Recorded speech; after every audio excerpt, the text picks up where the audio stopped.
So we are happy to be joined once again by Mr. Kofi Bentil. Mr. Bentil, I'd like to find out from you what your views are on the ongoing political campaigning for the highest office of the land come December 7th, 2008. Well, thank you very much. And I'd like to see this in two ways. One, the political campaign itself, and then our democracy.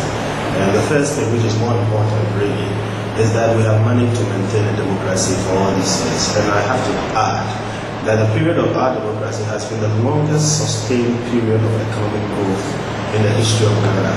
Now, that perspective is very important. Regardless of what problems we have, it is very clear that a democratic governance process is the best chance we have to grow this country sustainably, consistently, and steadily.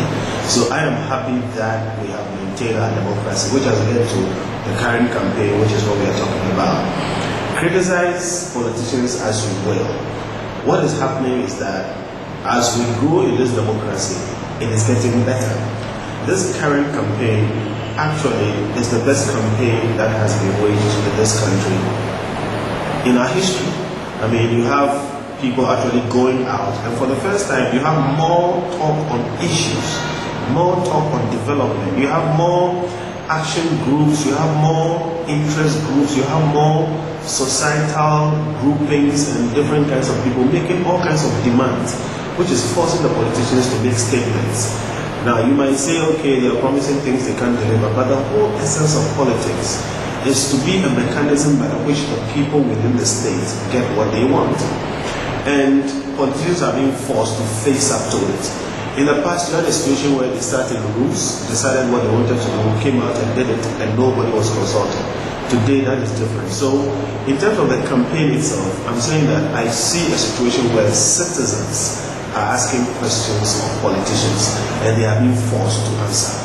And as we keep working this out, we get to a point where politicians actually act in the interest of citizens, and I think that's a good thing. What it holds for us is this.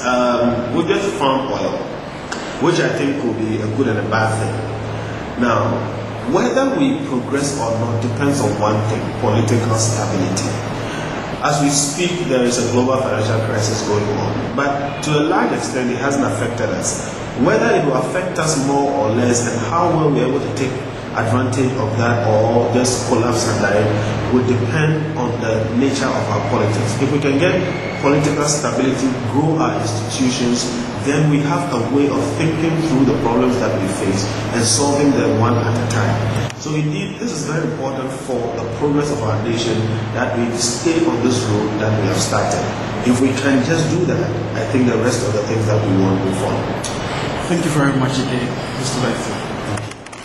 How we are able to take advantage of that or just collapse and die would depend on the nature of our politics. If we can get political stability, grow our institutions, then we have a way of thinking through the problems that we face and solving them one at a time. So indeed, this is very important for the progress of our nation, that we stay on this road that we have started. If we can just do that, I think the rest of the things that we want will follow. Thank you very much again, Mr. Bentil. Thank you very much again.